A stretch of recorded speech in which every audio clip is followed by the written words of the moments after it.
담대한 투자 시간으로 이어가 보겠습니다. 자, 새해 첫 거래일도 이제 마감이 얼마 남지 않았습니다. 하루를 잘 보내셨는지 궁금한데 오늘 장에 대한 평가 들어보면서 좀 구체적인 앞으로에 대한 전략까지 세워봐야 될 것 같아요. 오늘 함께 하실 분 글로원 파트너스 이성웅 이사 모셨습니다. 어서 오십시오. 네, 안녕하세요. 네, 오늘 장 어떻게 보셨는지가 일단 가장 궁금합니다. 뭐 여느 때와 다름없는 하루긴 합니다만 그래도 새해 첫 거래일이다 보니까 많이들 궁금하고 긴장도 하고 기대감도 있으셨을 것 같아요. 오늘 장 좀 평가해 주신다면요. 미국 시장 같은 경우는 나스닥이 5일선을 이탈한 흐름이 나와 있기는 하지만 시장 전체적으로 우리나라 작년 마지막 거래일 같은 경우 종가 고가로 마감을 하는 모습이었고요. 약간 그 종가 고가의 형태가 나타날 때 다음 해 최초의 시초 거래일 같은 경우는 일부 조정이 나타나기는 합니다. 그럼에도 불구하고 오늘 같은 경우는 수급적인 측면에서 셀트리온 그룹의 강세, 그다음에 여기에 더해져서 수급 외의 부분에서도 뭐 금투세 폐지라든지 이런 심리적인 부분, 그다음에 여기에 더해져서 중소형 IT주 같은 경우가 작년에 말에 강했던 종목군들, 뭐 CXL이라든지 아니면 온 디바이스 기반으로 수요가 창출될 수 있는 뭐 제주 반도체 이런 종목들이 강세를 나타내면서 대형주의 강세, 제약바이오군, 그다음에 여기에 더해져서 중소형주, IT군의 강세, 이런 시장의 전체적인 수급의 우위로 인해 지수 같은 경우도 강세를 나타낸다라고 보시면 될 것 같습니다. 자, 그러면 오늘 아무래도 좀 주목해 볼 만한 섹터 이야기도 해봐야 될 것 같은데 가장 주요한 섹터를 뭘로 꼽으셨는지도 궁금하고 뭐 반도체도 있고 제약바이오도 있지만 이런 섹터들이 상반기를 연속적으로 주도해 줄 수 있을지에 대한 궁금증도 있습니다. 보통 우리가 작년에 주도 업종 같은 경우는 주가가 실적 대비해서 오버페이스가 나타난 경우에는 쉬어가는 경우가 있어요. 그런데 이 쉬어가는 경우가 무조건 맞다라는 게 아니라 주가 같은 경우가 실적의 부진을 안고 과도하게 빠져 있는 경우에는 다시금 그러한 그 주가가 빠졌을 때 대입된 가격 지표가 회복될 때는 반등이 또 나타날 수 있습니다. 그렇다 보니 첫 번째로는 작년에 미국 시장에서 트렌드의 변화가 있었던 게 중소형과 관련된 부분이었어요. 이게 MZ세대의 소비 같은 경우가 화장품 단에서 중저가, 중소형 쪽으로 나타나면서 우리가 뭐 미국의 대표적인 종목들이 강세를 나타냈고 그 부분을 대입했을 때 우리나라 그 화장품이라든지 소비재 관련된 종목들 같은 경우는 실적 같은 경우가 연속될 가능성이 높습니다. 이 부분을 놓고 봤을 때 소비재 같은 경우는 이 소비 형태의 변화에 따라서 주도주가 올해도 나타날 가능성이 높을 것으로 보이고요. 해외에서 이 부분이 매 분기마다 글로벌 트렌드와 관련해서 랭킹을 발표를 합니다. 그렇다 보니 그 부분을 연결해서 계속 좀 변화에 대해서 언급을 드리려고 해요. 이 부분을 캐치했을 때 작년에 관련된 종목들이 미국 시장에서는 한 2~3배 정도 상승을 했었고요. 우리나라에서 시차를 두고 강한 종목들이 있었기에 소비재 같은 경우는 대표적으로 주도 업종이 될 수 있다는 말씀을 드리고요.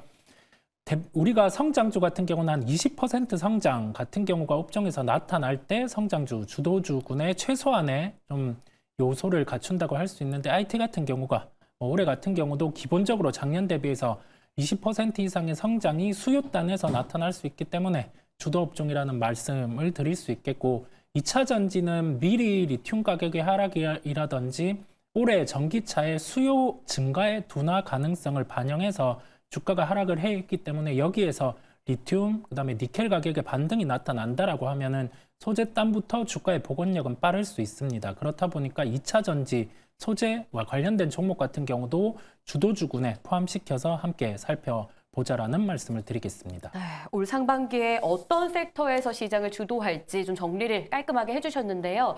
자, 그러면 오늘 장에서 시장을 주도하는 섹터와 종목 이야기도 해봐야 될 것 같습니다. 어디라고 보세요? 오늘 장의 주도는 아무래도 IT 중소형입니다. 맞아요. 우리가 뭐 수요를 창출할 수 있는 가능성들이 계속 확산이 네. 되고 있는 상황이고 그 기점에서 종목들이 가깝게는 뭐 2년 뒤에 실적을 가지고 오기는 하지만은 수급적인 측면에서 확실히 강세를 나타내고 있기에 네. 중소형 IT주 같은 경우가 오늘의 시장의 주도라는 말씀을 맞아요. 드릴 그 수 있겠어요. 중에서도 오늘 좀 보고 싶은 종목 제주반도체 이야기를 네. 해봐야 될 것 같아요. 현구간 21% 급등이고요. 장중 신고가를 경신하기도 합니다.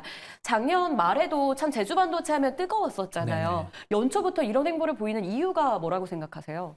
우리가 가깝게 보면 뭐 CXA라든지 그런 부분은 앞단에 확인해야 될 부분이 있습니다. 네. DDR5의 전환의 U를 확인해야 되는데 온 디바이스로 인해서 창출되는 그 저전력 반도체라든지 그런 부분은 실제 갤럭시 24부터 좀 탑재가 늘 수 있는 부분이 있다 보니 주가가 강세를 나타내고 있고요. 제가 한 몇 주 전에 이 방송을 통해서 출연을 했을 때 한 300억 정도의 연간 영업이익이 가능하고 시가총액 4,500억에서는 주가 변동성이 커질 수 있음을 짚고 갔는데 지금이 5,500억까지 올라왔어요. 이 부분은 시장에서는 이제 그 온 디바이스로 인해서 창출되는 저전력 반도체에서 확산되는 그 IoT까지를 시장의 수요로 보는 것 같습니다. 그랬을 때 뭐 시가총액의 상단 레벨을 지금은 딱 어느 정도까지 상승한다라고 허들을 지어 놓을 필요는 없겠고요. 시가총액 4,500억, 5,500억 구간의 안착을 보면서 추세가 깨지지 않았기 때문에 뭐 보유를 하고 가면 될 것 같고요. 이와 연결되는 종목 같은 경우가 같은 사업의 형태를 띠는 뭐 어버브 반도체 이런 종목도 있습니다. 그렇다 보니까 실적의 증대가 나타나면 이 두 종목, 뭐 제주 반도체, 어버브 반도체 다 공통적으로 해당되는 부분이다 보니까 관심을 연결해서 가지시면 되겠습니다. 자, 그러면 반도체 이야기 하는데 삼성전자 이야기 또 안 할 네네. 수가 없잖아요. 지금 고점을 오후 들면서 계속 높이고 있거든요. 네. 장중 고점 79,800원 포착되고 현재도 그 부분 거래되고 있습니다. 8만 원이 이제 눈앞인데 안착 가능할 것으로 보십니까? 네, 안착은 기정사실화라고 볼 수가 있겠고요. 보유하고 계신 분들이 보통 몇 년을 보유하고 계시다가 뭐 7만, 8만 원 그쵸. 이 정도 구간에 다시 뭐 일부 수익권이라든지 한 본전 정도에 도달을 하셨을 것 같아요. 그런데 작년과 올해 달라지는 부분은 말씀드린 것처럼 20%의 성장이 산업 안에서 가능하다는 점이겠고 디램 부분, 낸드 부분 둘 다 공통적으로 수요 창출, 그다음에 회복 이 부분이 가시화될 것으로 보입니다. 그러면 기본적인 실적도 4분기 기점으로 우선은 반도체 사업부의 흑자 전환 여기 더해져서 우리가 뭐 온디바이스 얘기를 많이는 하는데 실제 기기 수요가 창출된다라고 하면은 모바일 사업부 같은 경우에 실적 회복력도 빠를 수 있을 것으로 보입니다. 두 부분을 놓고 디스플레이 사업 같은 경우도 이제 OLED를 탑재한 태블릿이 나오기 때문에 우리가 제품 단에서 실수요의 매출이 나온다고 하면 이 기점부터는 이제 실적을 보고도 한 단계씩 주가가 레벨업이 될 수 있습니다. 작년과는 다른 올해의 포인트를 놓고 좀 여기에서 뭐 수익 같은 경우가 일부 도달 또는 뭐 본전 이런 부분에 도달을 하셨어도 매도보다는 좀 보유의 관점, 와. 시간을 뭐 올해 중반까지 가지고 가셔도 된다라는 말씀을 강조드립니다. 8, 9만 원에 일명 물렸다. 이런 분들이 꽤 많으셨을 것 같다라는 생각. 앞서서도 말씀 주셨지만 그런 분들이 8만 원 뭐 본전에 도달했다 하더라도 가능성을 조금 더 열어두고 보유하는 것 괜찮겠다라는 추가적인 조언도 삼성전자에 있었습니다. 자, 그럼 또 하나의 섹터도 봐야 될 것 같아요. 아무래도 제약바이오 긍정적인 흐름 가운데 셀트리온 그룹주 합병 마무리로 인해서 어쨌든 주가에 훈풍이 좀 불고 있습니다. 그래도 셀트리온 제약이라는 또 하나의 과제라고 해야 될까요? 앞으로 더 긍정적인 시너지가 될지 향후 전망 좀 어떻게 보세요?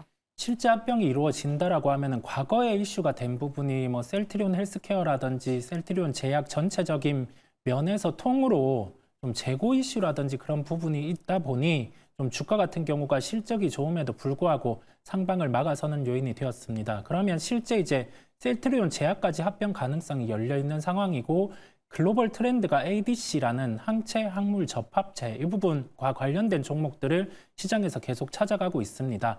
우리가 대기업 단에서 실제 비상장 단으로 투자가 이루어진 핵심 부분이 이 부분인데 이 부분과 관련해서 셀트리온 그룹이 영국의 익수다, 그다음에 레고캠 바이오 이렇게 투자를 단행한 상황이죠. 실제 여기에서 임상의 진도가 나간다고 하면은 우리가 추가적인 본 사업 외에서도 성과가 나올 수 있을 것 같습니다. 그렇다 보니 시가총액 뭐 30조, 35조 이런 구간에서 주가가 변동성이 커진 상황이기는 한데 시가총액 40조 목표로 셀트리온은 좀 보유를 하고 가시는 게 낫다라는 결론을 말씀드립니다. 네, 좋습니다. 그러면 제약바이오를 이끌고 있는 셀트리온 이야기도 했지만 JP모건 헬스케어 1월에 있다 보니까 이거 관련해서 가장 모멘텀이 강한 종목은 무엇일지 간략하게 정리해 주신다면요. 여기에 참여하는 기업들인데 참여하는 기업 같은 경우는 주가 변동성이 이제는 커질 수 있어요. 그렇다 보니 이 참여 외에도 실제 임상에 대한 성과 가능성, 기술 수출의 가능성에 무게를 두고 종목들을 살펴볼 필요가 있습니다. 그러면 우리가 ABL 바이오라든지 펩트론 이런 종목들에 관심을 두고 JP모건 헬스케어 외에는 올해 제약바이오의 화두는 치매단일 것으로 보여요. 그렇다 보니 관련된 종목도 연결해서 ABL 바이오, 퓨처캠 이런 종목들을 관심을 가지시면 되겠습니다. 좋습니다. ABL 바이오, 펩트론, 에이비온 등을 주목해보자. 다만 이제 본격적으로 문이 열리고 그러니까 개봉박두하면 오히려 변동성이 커질 수 있다라는 네. 부분도 저희가 좀 주목을 해봐야 될 것 같아요. 제약바이오까지 들어봤고요. 자, 마지막으로는 이성욱 이사가 생각하는 새해 첫 주에 우리 포트에 담아볼 만한 종목이 무엇일지 유망주 한번 들어보겠습니다. 가장 주가의 핵심은 실적입니다. 네, 좋지 않은 실적이 턴어라운드, 즉 영업이익률이 한 자리, 두 자리 이렇게 증대되는 요인을 갖춘 사업과 함께 실제 기기 창출이 말씀이 핵심일 것 같아요. 그렇다 보니 기판과 관련된 부분, 메모리 비중이 높은 심텍, TLB, 그다음에 여기에 연결해서 기기 수요 창출이 되면 실적이 좋아질 수밖에 없는 구조를 갖춘 삼성전기, LG이노텍. 그런데 LG이노텍 같은 경우는 4분기 실적을 확인하고 접근을 하시면 좀 더 효율적이라는 말씀을 드립니다. 네, 알겠습니다. 이렇게 해서 새해 첫 주에 담을 만한 종목은 무엇일지까지 이야기 나눠봤고요. 오늘장에 대한 이야기 들어볼 수 있었습니다. 이성욱 이사였습니다. 고맙습니다. 네, 감사합니다.